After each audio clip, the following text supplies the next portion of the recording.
All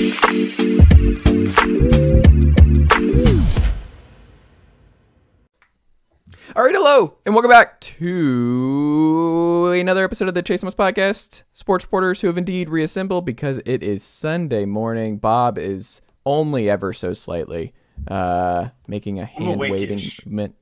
You're awake-ish? I'm awake-ish. How much coffee have you had today, Bob? Half of one of these. Oh, so it hasn't set in yet. No. Well, that's Bobby Silverman of the Daily Beast up there in New York City. Bob, good morning. How are you? I'm good. Good. Before we got on air, we spent a lot of time learning about Elton John's Braves fandom. And yes. How Elton John has made a mortal enemy, and he doesn't even know it. Mm-hmm. Well, he might be a friend of the pod. He might be listening. I don't know. Like, I have the Atlanta sports guys every week. Like, he might tune into some Atlanta sports talk. I don't know. Chase, get Elton John on the pod. I would love Call his Elton people. John. He seems Call nice. Elton John and get him on for a Braves pod. That would be outstanding. I'm trying to think if I've ever actually... Do y'all know of a good Elton John interview? I'm trying to think of who he's ever actually sat down for a long one with. I'm sure there has been. Yeah. I don't know.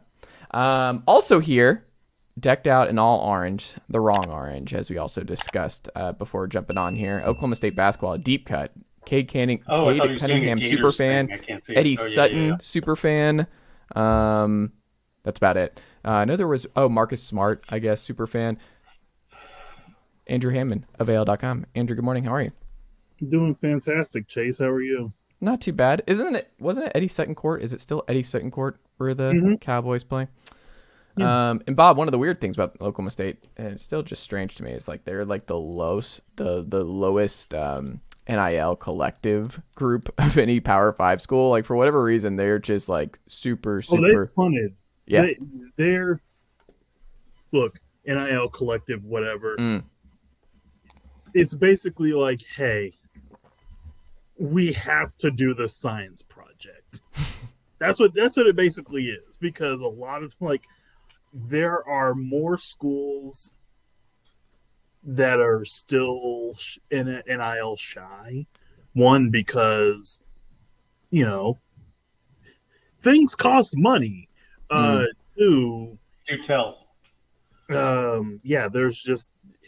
There are T. Boone Pickens didn't leave a little something in the couch cushions for NIL money, or I mean, if you look at their stadium, you look at it in Oklahoma as a top 10 NIL spender. It's just really strange, Bob. Like the Oklahoma State thing, I would do a whole 30 for 30 on like why there's such a disparity between the actual numbers. I thought it's because Oklahoma State only had literally T. Boone Pickens as their. Yeah. They've probably one got. guy. I would say, pound for pound, they probably have maybe one of the best athletics complexes in all of college sports.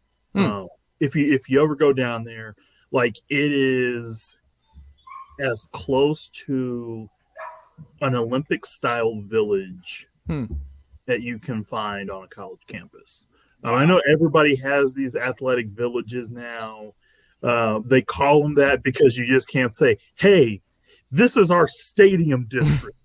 Without it, coming off as pro. So it's like there's an athletic village. But no, seriously, like if you ever go to Oklahoma State, because Bob, I know he's going to go to Stillwater. He's a fan of the people. I was just Googling where is Oklahoma State. I thought it was Stillwater. I needed to be sure. But no, it's probably one of the best athletics complexes that I have ever seen. It's one of the best in the nation. It's world renowned, all that, but there's no money left over to hire the Cavender twins or something like that. It's that, and there are schools, and one reason why every coach is going to Congress and saying, "Hey, so there needs to be some regulations here," because I mean, like Chase was saying, yeah, we should leave this an unregulated black market. I think that's the way to go. Yeah. Why don't we have it just continue to be the wild, wild west forever? Well, I think it's going to be regardless of what NIL regulations, because every state's different. Every state's going to have their own rules. It's going to every university is going to do their own thing. You're never going to be able to keep these boosters and collectives in lockstep with the NCAA. It's such a silly thing. Well, the NCAA is basically like, hey, so here's a plan. Mm. Now, the NCAA is coming up with this plan. It's a great plan, what they're going to tell us. Okay, what about if we took all of the money that these athletes are making, now just hear me out here, and we just take it all away? Yeah. Is that I haven't been keeping really. I mean, I say that jokingly, but that's essentially what the if the NCAA were to put something together. Well, they're trying to cap earnings. Like, that's something that I think is ultimately the goal here, and you can't cap the earnings once it's out of the tube. Yeah. You're not going to change. The toothpaste is out of the tube. Like, you're not going to change what some guys are getting. Like, that's not going to go over well with the players. Like, what other market are you going to be like, hey, no, these guys can only make X amount of dollars in NIL? It's like, no. Like, if this brand Mercedes of Tuscaloosa wants to pay me $2.7 million to come in, I should be allowed to take that. Like, you're not going to win this argument. Like, the NCAA is going to lose this 9 times. Like, they can't give Bijan Robinson another orange school. Yeah, they can't give him a Porsche. No, because the field hockey player at Northwestern, has a local sponsorship with a coffee shop. Yeah, but go Wildcats. Yeah, as a Medill grad. Mm-hmm. But yeah, I mean, that's essentially what it's coming down to, and it's just like you guys can't regulate this. That's why I'm going like the NCAA model is okay. Take all the money and we get rid of it. Yeah. Okay, Andrew, I have a question. As an NIL not knower, I have a question. So, as things currently stand, there is no real regulatory system in place and no cap on how much NIL money can be given to any college athlete for their as a sponsorship agreement. Yes. Okay. Is there any regulation forcing any of this information to be made public? No, that's what they also want, because they're going against like some player, because that's the whole thing with tampering is like they don't know what's actually being offered, what the deals actually look like. And that's the main thing they also want. They want transparency on the deals so these kids and their parents aren't getting screwed and aren't getting false promises. University of Florida. Yeah. Which happened with Jaden Rashada, who is now at Arizona State. So all that falling out. So that is something that might happen. Like you might get some regulatory. Yeah. You're going to have to. But I also question, I'm like, I don't know if all these states are going to sign on for that. Like if you're some of the, like, it's just really, really hard to get a uniform set of rules here. Like there's a good thing there's no entity that regulates these kinds of economic transactions in play, like I don't know, Congress. But then good luck with that. Like, have you? Like, it's just. But I have looked at Congress recently, and I recoiled like I found something under a rock that didn't seem like it was human. Can you imagine in a meeting with Dianne Feinstein right now, where you're just like, all right, and explaining NIL to? We're having enough trouble explaining it to me, let alone an octogenarian. What was it when they were doing social media regulation? What was it, 2016, 2017, something like that? They had brought up all the tech social media people on Capitol Hill, and it was one of those situations where when you have somebody in an interview, or you're talking to a parent, or you're talking to a family member, and clearly they don't know how to operate social media, so they're having somebody do it for them. You could tell which, members of the committee could operate their social media, and the ones who, my intern has been doing it. And you're just like, oh boy. Yeah, speaking of senior moments, I spent a lot of yesterday trying to fix my father's computer because I don't even want Great drawing, by the way, Bob. Shout out to Bob Silverman, Son of the Year. Great drawing. Thank you. That was the birthday present. His birthday and Father's Day. His birthday is on the 11th, and Father's Day is the second week second Sunday in June. So every year they land within at most 7 days of one another. Yeah. And so yes, I did some art. My dad's actually exactly a month apart. His birthday is July 17th. So I guess every year it's always a month apart. There you go. In any case, yesterday was spent trying to fix the issues on his computer. And how do I describe this? Sorry to shame you on Father's Day, Dad, but okay, here's the problem. Imagine you have a messy room and it's strewn with clothes. Just every square inch of that messy room is clothes and stuff and garbage and your personal items and everything. And it's everywhere on the floor. So you wanting to, your room, by the way, this floor is my father's desktop. You want to clean it up. Okay. So you buy yeah. When's the last time it was clean? Never. You buy a dresser drawer to put things away in. Okay, for my father, and explain to him, okay, we're going to label things on this dresser drawer. Here's your sock drawer. Here's your shirt drawer. Here's your pants drawer. And my father, instead of putting things in those drawers, somehow manages, because we got him a new computer because the old one was so filled with malware and junk. What he keeps doing is making exact copies of all the stuff that's on the floor, putting them in random dresser drawers that are unlabeled, and then duplicating all of the stuff that's on the floor. So it's like trying to clean up a mess and find, say, one sock when there are 8 copies of that same sock filled on various hard drives, backups, drop-off folders, and this dresser drawer that you gave him 6 years ago. So the Augean stables, for all you Greek myth fans, pale in comparison to trying to navigate my father's computer to make it workable and functionable. It was very difficult. Happy Father's Day.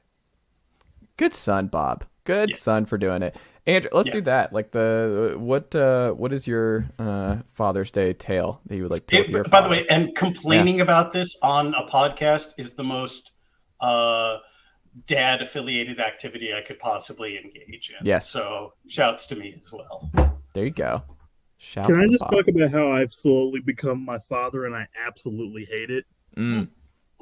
It's inevitable. It is inevitable. It really is. It really is. Sorry. You can't avoid it. It's terrible. It's also kind of hilarious. For all you nature versus nurture fans out there, we're putting up a bunch of checks in the nature box. Sorry. Yes. This stuff is hardwired. You will become your own father. Oh man! And you won't even see it coming. There'll just be certain things, and you're just like that.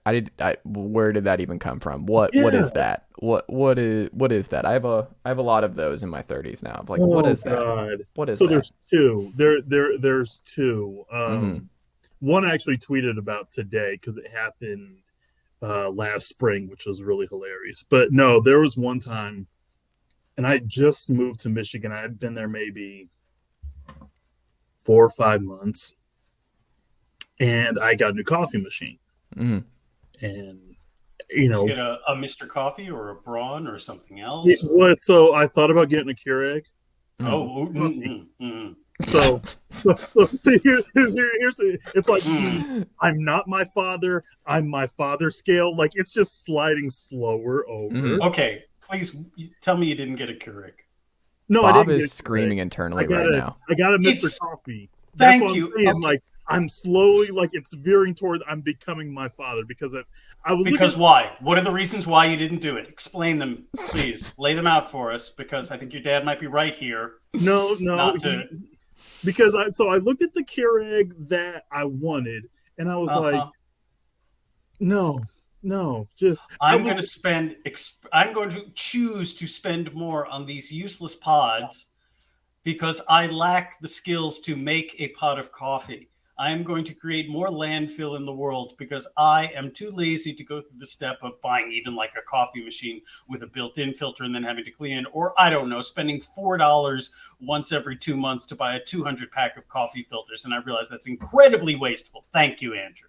Okay. Mr. Hammond is right. I'm team Mr. Hammond on this one. Okay. Yeah, no. Papa Hammond was killing it here. So basically, I made a pot of, so I couldn't sleep. And like, you know, when you like get really, really, really good sleep, but it's like a short amount of time. And so I woke up at like maybe 5:30, 5:45. And so, you know, go make some coffee. Sure. And sitting there flipping through the channels, some old TV show. I forgot what it was. Matlock? No, it was older than Matlock and probably better. So I'm sitting that was there. Necessary on a Father's Day, but continue. So I'm sitting there, and I'm sitting there drinking the coffee, And instead of a newspaper, I'm looking at my iPad. And so I subscribe to Apple News.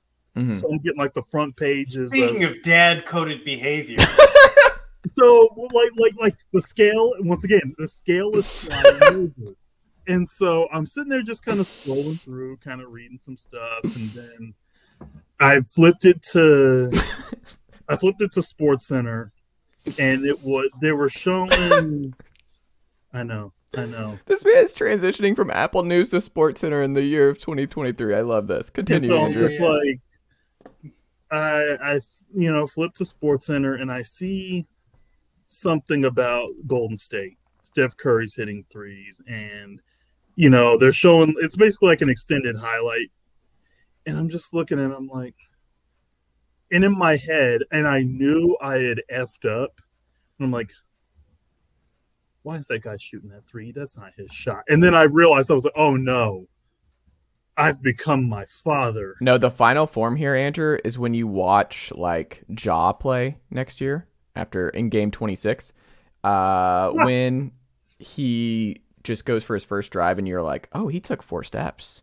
Oh, that's traveling. That's when you've entered your father zone. When you start calling travels in an NBA game, that's final form there. I've come to realize that everybody travels in the NBA, and I'm just like, whatever. I'm more. Do you know who hasn't figured that out yet, Andrew? All the fathers over the age of 60 years old. Oh, it's hilarious. Mm-hmm. But no, but yeah, I was literally like watching an old TV show, drinking a black coffee. There you go. And looking through the newspaper, and I'm just, I hit the realization, I've become my father. And I text him, and I said, Dad, I've become you. And he's like, what? So I called it to explain to him. Mm-hmm. And he was just like, oh, well, that's good. Anything else? You cranked up the Harry Chapin. You're like, old man, look at my life. I'm a lot like you. I can't stand you. But yeah, no, the other dad thing that I did, and like I said, I tweeted about this earlier today, was, so I want to say it was maybe summer. No, it was late spring of last year. Late spring, early summer. I go to Home Depot on a Saturday. I was getting some plants. And so I'm just like looking at the mowers, because at the time I was considering, okay, if I buy a house next year, I'm just going to take a look and see what they have and whatnot. You're not actually shopping at Home Depot. You're just pre-shopping at Home Depot. Again, this is extremely dad-coded behavior. I'm trying to ballpark the market, okay? Mm-hmm. Right, and you're not going to do it by searching online. You're going to actually physically go to the Home Depot and check price tags. You're damn right. Anyway. Andrew, you sure you don't have any children tucked away somewhere? Because the scale is sliding over. Yeah. And so I'm there, and it's me and these 3 guys, and I'm just sitting there. Are you going to start talking about mowers with some guys you met at Home Depot? Did. By the way, wow. Coffee in hand, and then one guy leaves, so it was just me and the other guy. I thought I was turning into my dad, but you win, Andrew. You really win this round. Buddy, I ended up like this guy. I ended up convincing him to buy a mower. And he was like, oh, man. He was like, how am I going to explain this to my wife? Whoa! Ding, ding, ding, ding. And now you're all wife guys. Great. You're hitting the trifecta here. I don't remember. I remember it was like a Toro or something. But I forgot, like, because somebody was asking me, oh, what's the model? Like, I just remember it was a Toro, and that's it. But here's the kicker. Here's where I hit my final dad form, and I knew I immediately had to leave. Like, you watch them little documentaries on like little rock stars or whatever. They're like, this is where I hit rock bottom. Okay. I was looking at myself. You were watching VH1's Behind the Music. Yeah. Is the point you're making? Yes? Yeah. So like my VH1 Behind the Music moment was like I just remember the guy saying, so he was like, my wife's gonna kill me. I was like, but think about it this way. She's going to have a nice lawn to look at.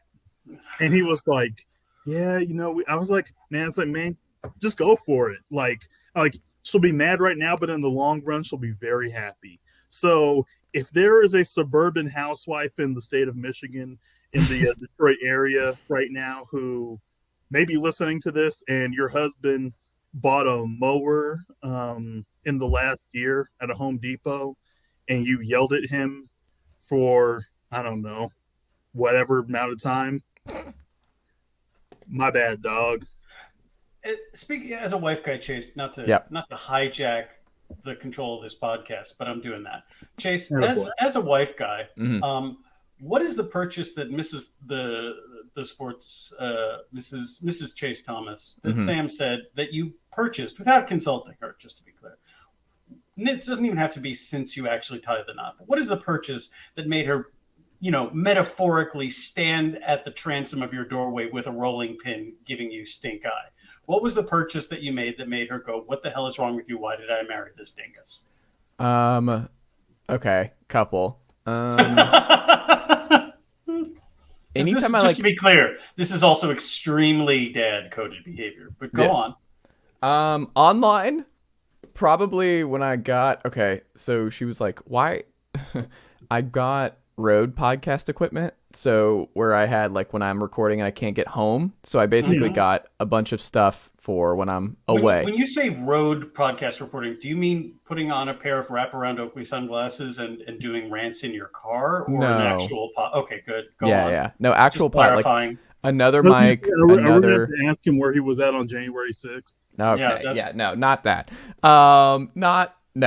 And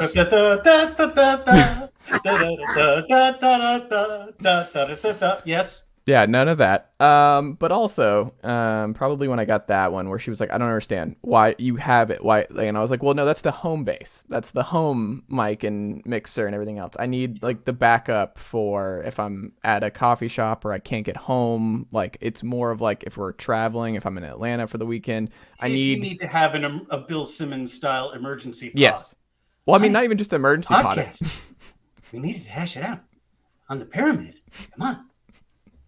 My Simo. So that was a tough one. That was a tough. My Simmons is just actually a bad imitation of Ross, a bad imitation of Simmons. It's a terrible Simmons. It's just awful. There was one guy who was really good on Twitter doing it from a couple of years ago. I think that's who Roth is imitating. So I'm doing. Do you know what I'm talking about though? Where he did the LaCroix bit and everything, the opening from Oh, it's hilarious. I wish I had that saved because it's really funny.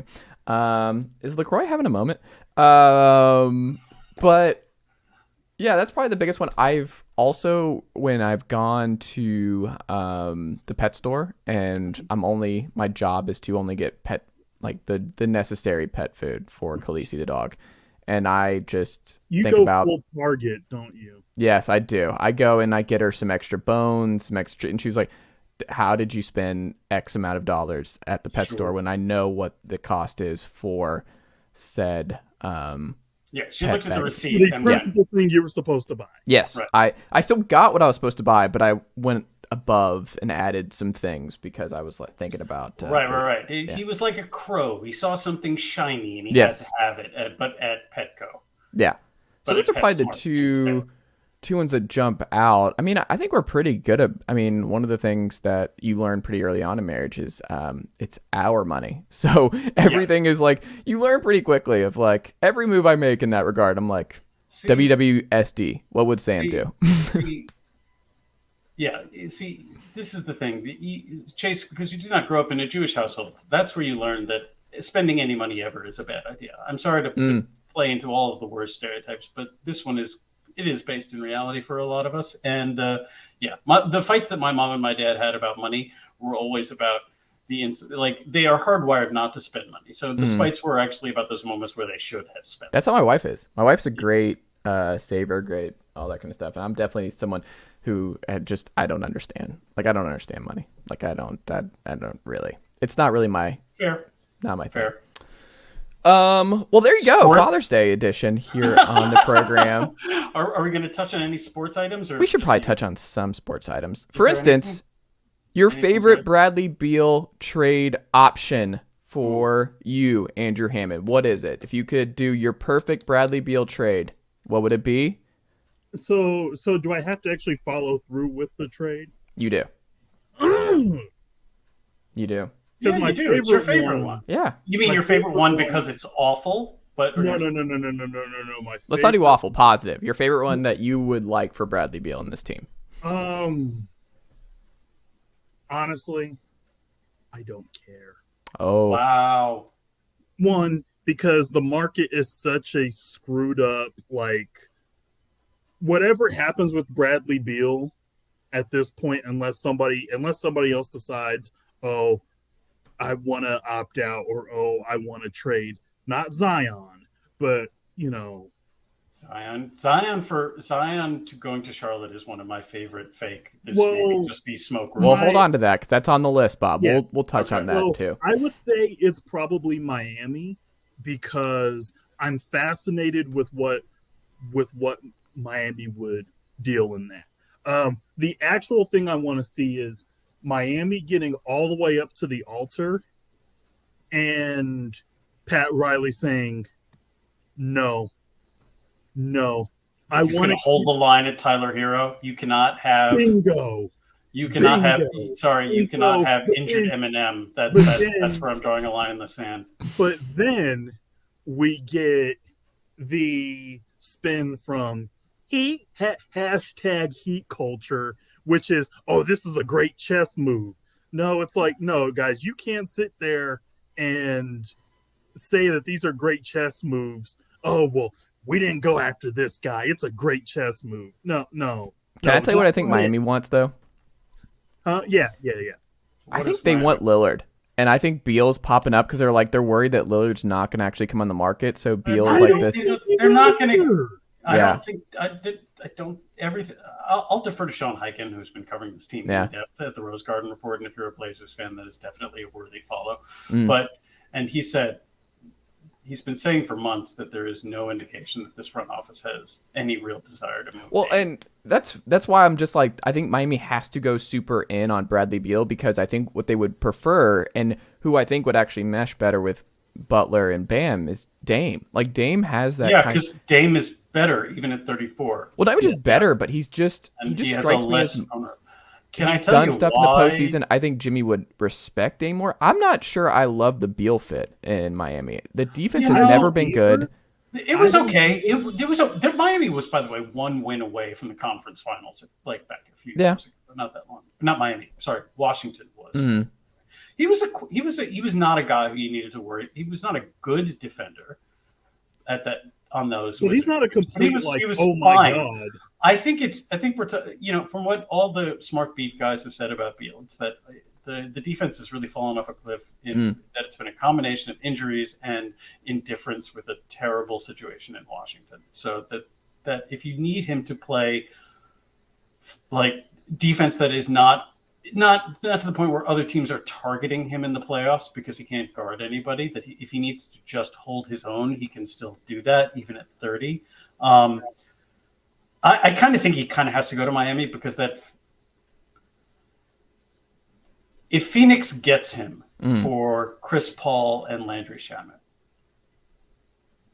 and then moves Ayton for depth because they'll have none depth at that point, I guess that could work. It seems like they're picking between getting Chris Paul and then trying to flip him for more stuff elsewhere, or Miami's here, have some Haywood's workmen, and I don't know, we'll throw in Omar Yurtseven in that deal and Duncan Robinson. I guess if he's cool with going to Phoenix, that's a better offer because you could still probably get something for you. At worst, you could trade him into San Antonio's cap space for a pick. Well, did you see what Haynes reported with the Phoenix deal? Like what Beal, where it's like they have to keep Ayton and Chris Paul has to be in the deal? Yeah. I mean, that it's Paul and Landry Shamet. I think the point that we're making about this, and Andrew, I do think Miami is the best fit for him. I think that is the best place for him to go, and just in terms of roster construction. But we are starting to learn how restrictive this new CBA is, and the answer is extremely restrictive. all teams are planning right. I think Matt Moore hinted at this, that the things he's hearing, Matt Moore, Hardwood Paroxysm and the Action Network, tweeted, I think at 2 a.m, which I was up watching. I was being completely normal at 2 a.m. There's no reason for me to be on Twitter. It's normal stuff. But he tweeted that something to the effect of, or no, this may have been earlier in the day, that but he repeated it at 2 a.m. that there's the kind of offers that he's hearing bandied about are very, very stupid, seeming at face value. Whereas things like you can get something approaching fair value for Zion, but not OG Anunoby. Every single team is looking 2 to 3 years ahead of time, and knowing that any false step you make now will absolutely hamstring your team for the entirety of a GM's tenure by, say, 2025. So the problem is the only teams that can trade for Bradley Beal right now are teams that are already know they're going to be in cap hell at that time, so they're pot committed. So that's why Milwaukee's there, that's why Phoenix is there, and that's why Miami is there. And because no team wants a possibly 32-year-old Bradley Beal who may be seriously declining at that time. The history of undersized scoring guards lasting well into their 30s is not great. So the market is very weird for things. It's very, very weird. And a lot of these trades, when they finally do get announced, are going to make people go, that's it? Or in other instances, they gave up how much for who? So that's, to me, what this is indicative of. I am starting to hate the new CBA. I think it is bad for players. Bob, I think welcome, Bob. I'm on team Dad Hammond over here. I agree. Yeah, it is bad for players. The middle class, the guys we used to get at this point what you would call an average salary of 4 years, 72 million, or even a 480. That group is going to get screwed by this. No one is going to say, well, I'd like a solid role player who I'm paying fair value to. A Josh Hart, for example, when having Josh Hart is going to basically mean it's impossible to trade anybody else. Why don't I take 75% of the value that Josh Hart will provide and just use it see if I can internally develop a second round pick or grab a flyer on. Everyone's going to try and do the Heat thing, and everyone is going to try to do the Heat thing, and most of them are going to fail. It's going to hurt the middle class of NBA players. The 1% are still going to get what they deserve, or closer to what they deserve, because they still don't get what they deserve. And fans are going to hate it because teams are going to trade away good players because of money. The only people who are going to like this de facto hard cap are, Andrew, you want to fill in the blank here? The only people who like this are the owners. Thank you. That's who this benefits. I mean, shocker that a labor agreement ended up benefiting management and harming the actual workforce and the consumers of the product. That's terrible. And once again, I'm not saying this as somebody who is in favor of this. I'm saying this as somebody who was looking around going, and you can't say these things on social media because NBA. Well, don't say it on the anti-vax far right website. You can say it on other parts of social. I was gonna say you can't say it. You can't say it, but you can put it on video because they love video right now. You can't put it on Twitter. We're debate growing right now. We're having a debate. Yeah, debate me. You can't say these things on NBA Twitter because NBA Twitter likes nuance. I know, shocker, but yeah, I feel like we all could have seen this coming, and now Andrew posts a long threaded screed about the problems with the new CBA, and beneath it are a bunch of blue check marks accusing him of being a groomer, and at least 3 or 4 spam bots saying that she's a new girl in his area and wants to get to know him. Yeah, oh boy, but yeah, I can't.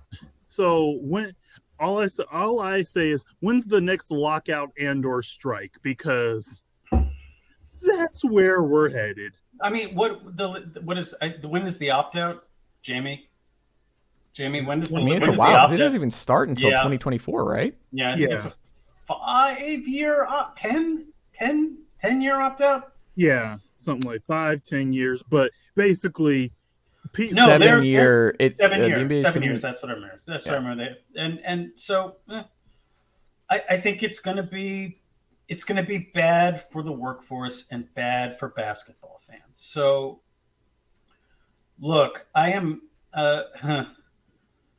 as far as where Bradley Beal plays. Let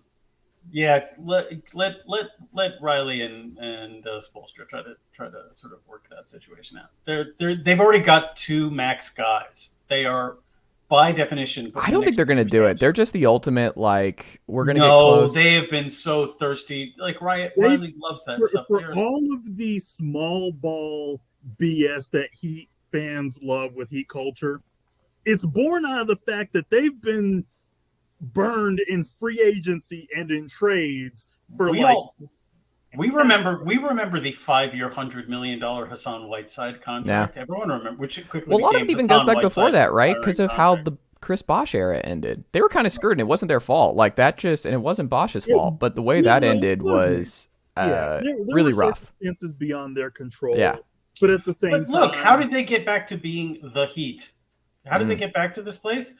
They went star hunting with a disgruntled star, Jimmy Butler, and they got him for what turned out to be pennies on the dollar. So they'll do it again. I don't want to buy this whole, we do. No. You're in this situation because, like Bob said, they went star hunting. They failed, but the one guy that they got out of it turns out to be... Yeah. Can I tell you who I actually think they end up with? Who? I think it's James Harden. No, I don't. I think Harden signs for. No, it's going to be Harden. Do that? No, you're so wrong. It's going to be Harden. Right.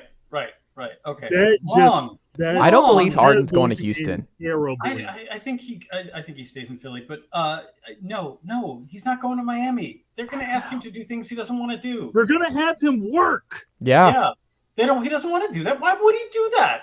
I mean, if he wants to save his legacy, that's a legacy saver. I feel like James Harden has other priorities. Time out. What about James Harden has ever made you think that he really cares about his quote unquote legacy? Yeah. Okay. So, what indication has he ever given to that? Does James Harden, and I'm not trying to be a jerk when I say this, but is James Harden the type of player that we can say, oh, this person has a legacy? Look, I mean, he was a couple of plays. I mean, a Chris Paul injury away from being the best player on a finals team. I think we're all too easily dunking on James Harden for. I'm not trying to wanting to go to her.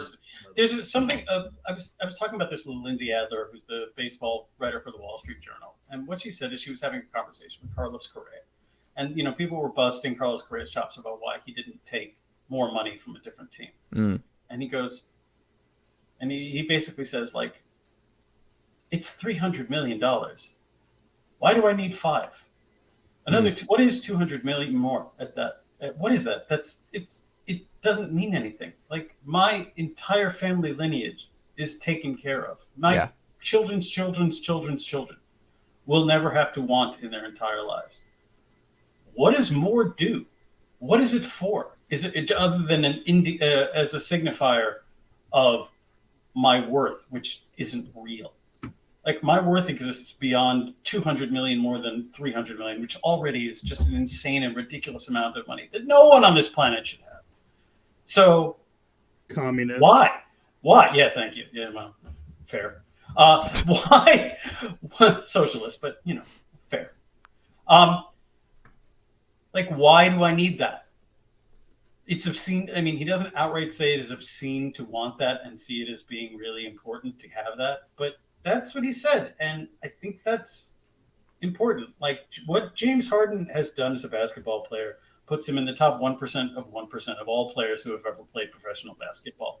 He is there is no legacy. He is already. His greatness does not need to be validated. It doesn't need to be validated by a ring. It doesn't need to be validated by everyone's collective perception. That's not something that James Harden needs to care about. Winning a title, according to everyone who's ever won one in any sport, is really honking awesome. And it's a feeling you never forget. And it creates a bond between a group of guys or girls that will last a lifetime. And that's something absolutely that people should shoot for.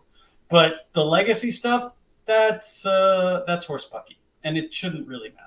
And I don't think it matters to James Harden. And I think there's even a way to say, actually, that's a far healthier way to look at life.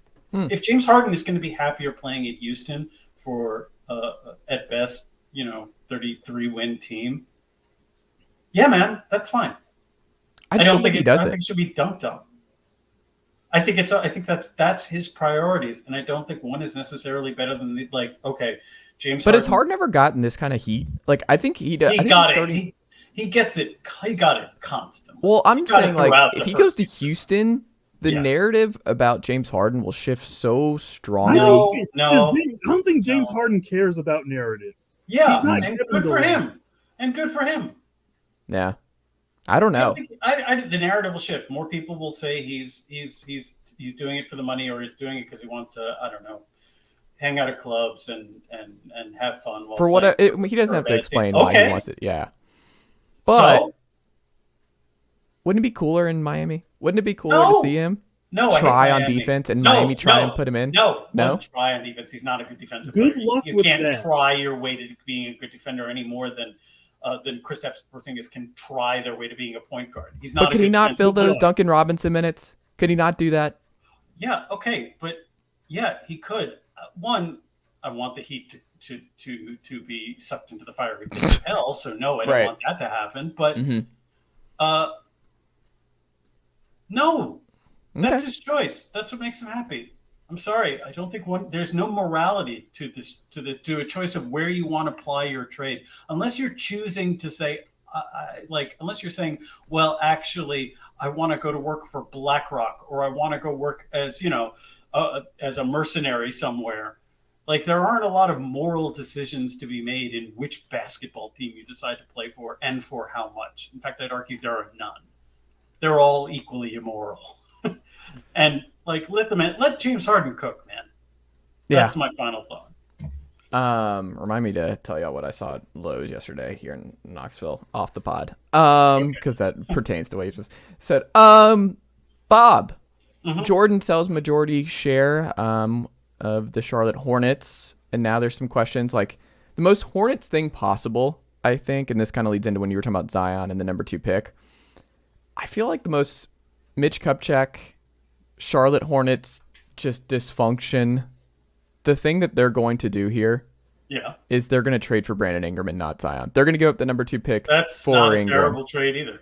So you're okay with that? That's actually Risk. Look, if you want to say, look, Brandon Ingram can be the primary scorer on a good team. Go for it. And we know he's going to play, 80% of the games at worst. I don't think so. Last year he played like 30. He did not miss 50 games last year. Yes, he did. Jamie, Hold on. Brandon Ingram was not available almost all last year. Either way, Let's see. He played 45 games last year. Okay. Brandon Ingram for the most part. But, that was a weird situation. Guess how many games he played the year before? A lot. 55. Okay. I was honestly not aware of Brandon Ingram's history. So point taken. But, that's fine. I think they're probably going to keep the pick, but I would go all in for Zion. Why not? Zion and LaMelo, a healthy Zion and LaMelo is extremely cool. Go for it. Okay, Sam Quinn. No, don't write it for CBS. He had a piece this past week, basically saying if Zion is on the market, everybody in the NBA should go after him. Well, no, not everybody in the NBA. Yeah, this is not Hornets, true. Yeah, unless you're assuming the Hornets are going to start getting a lot of draft picks right. Zion, when healthy, is awesome. Go for it. They were the best team in the West when he was healthy. Like, they were the number 1 seed in the West in January. I say go for it if you can. The Atlanta Hawks were number 1 seed in January one time. Hey. Eastern Conference Finals. Let's hang the banner. Remember when we were the whole team was actually the players of the month in January? That was and that was cute. And then what? Y'all got swept or made the Eastern Conference Finals? They made it to the Eastern Conference Finals. It's fine. Still pretty good. But then they get swept or like losing 5 games. They lost to LeBron James, who went to the finals 10 straight. Like it happens. You lose to LeBron. I thought we were talking about the more recent Atlanta Hawks in the Eastern Conference one. I thought he was talking about the DeMarre Carroll, Kyle Korver, Jeff Teague. No, Paul I think we're talking about the trade. I was talking about the Atlanta Hawks of the hey, we're cool. Atlanta's going to do something. Everybody remembered Atlanta sports is going to Atlanta sports. But yeah, the Braves just won a title 2 years ago. This was not getting into Braves talk, Elton John. Okay. Okay. So yeah, I mean, look, I don't buy the Zion stuff. I don't buy that he's on the market. What do you not buy about the Zion stuff? You just don't think he can ever be healthy at that size. Well, and it's that, really and doesn't have the body and the playing style to it's that, but it's also, does he actually want to play? Because if this whole thing of I don't want to play, or trade me to the Knicks, or I want to become a Knick, buddy, what have you done to push that type? Like, you haven't been able to push that, and no pun intended, you haven't been able to push that type of weight that you can sit there and just go, hey. I am all for players throwing their weight around. I think it's fine. I think it's fun. I'm all for that. I'm all for it too, but I don't care if it's earned. I don't care. I'm also the leverage you have is the leverage you can create, and Zion has it. I think whether it's merited or not is irrelevant. Where is the leverage? The leverage is the potential for Zion to be Charles Barkley, but with a rocket booster strapped to his back, is still there. He's only 22? Andrew, I'm not saying it's true. I'm saying that is the perception, and therefore the perception is the reality. I get that. I'm done with the whole. He's done. Dad's done. Dad's done for the day. I'm just over trying to make Zion a thing. When Andrew is so mad his beanie is falling off. I actually kind of sort of am. I know. I'm not. We can all see it. You at home, you can see it too. I'm not making this up. I am so sick of this because we haven't heard a peep from Zion in terms of him getting back, into shape, him doing X, Y, Z. Oh, you want some YouTube remix videos of him doing workouts? Well, and that's the thing. You want the Ben Simmons PR tour from Zion? He's back in the gym. He's back in the gym. And then all of a sudden, we get the whole, he's basically just Ben Simmons. He's just Bayou Ben Simmons, basically, which, ironically enough, Ben Simmons went to LSU. But yeah, I mean, I'm tired of people trying to fire up the hype train and just call a spade a spade. Jamie, can we get Dad a nice IPA and a DVD of Master and Commander? He's getting a little riled up again. God, I haven't seen Master and Commander in a minute too. The seas have become battlefields. I'm over it. I'm over trying to Master and Commander cakes. Just. Hey Bob, can you do Wayne Jenkins on the Zion trade to the Pelicans or to the Hornets? Until he kicks that cycle to the curb, and then you want me to do Leroy Jenkins? I can do Leroy Jenkins. No. Great, thank you. But, yeah. Andrew, you know Wayne Jenkins from We Own This City in. Wayne Jenkins. Yes. Oh, Wayne Jenkins. Okay, no, I can't do a Balmer accent. John Barenthal or whatever. Yes. Yeah. Chris Ryan cracks me up on the rewatch. Whenever he does it, it's so funny. It is a Balmer voice. It's so good. Baltimore voice. Yeah. Yeah. Where he's the Baltimore and the Philadelphia accents are truly American sui generis accents. They come from nowhere, and they're so great. I want to keep them. I think we all saw the viral video after I-95. Part of I-95 collapsed in Philly, and they interviewed Philadelphia man about it. Yes. I haven't seen the video, but everybody's told me about it. It's very Philadelphia. It's a very Philadelphia interview. And I have some family from send Philly. me the link for that. Yeah, it's. We'll drop it in the group chat once we're off the air. Does anyone in your family have a New York accent, Bob? Because you don't really have a New York accent. No, I didn't. And my family doesn't really. I mean, there are. Yeah, when you get to my extended family, it's a little bit more. Both my mom and my dad made a concerted effort to sort of hammer out. My mom grew up in Brooklyn, so did my dad. My mom was in Williamsburg, and my dad was in Flatbush. But they both made a concerted effort to hammer out the clear mid 20th century Brooklynese out of their accents. So I didn't grow up hearing it. According to some people, you can hear hints of a New York accent in my voice. I think my accent is pretty flat and affectless. But I would say that. Andrew, do you hear any New York in Bob's accent? I don't. Something like when he's having a conversation about something, or he might be telling a story, it pops up a little bit, but not enough for. Yeah, there are people who, when they get mad, the accent comes back whole hog, and you're like, oh, that's what it is. When they get really emotional, they sort of something in them flares up.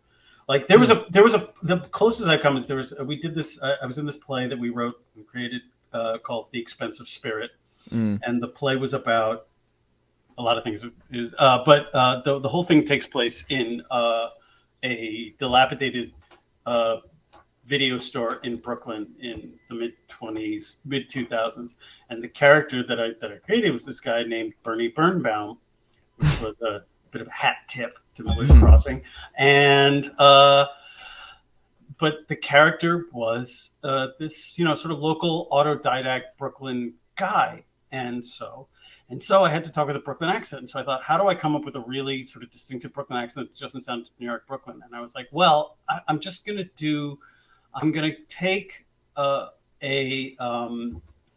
take Columbo, and I'm going to sort of see where that might go. So it started out right over here. And you start out talking, and you start talking like Peter Falk. Oh, right? God. But then you have to get it a little more nasal. So it's not exactly Peter Falk, because Peter Falk lies in his register down here. But when you're doing the thing, and you talk like this, and you get the real enunciations of the Brooklyn accent. So I was doing Peter Falk, but I forced it through my nose a little bit more.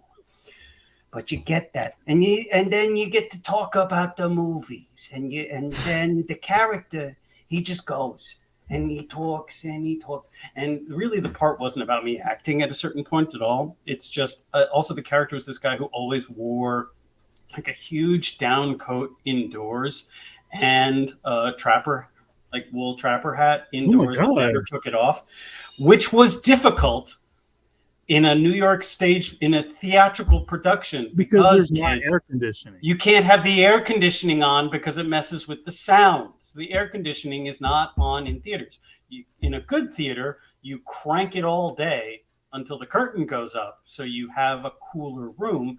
But if you're working in, say, off Broadway stages, they don't have that kind of budget, so there is no air conditioning.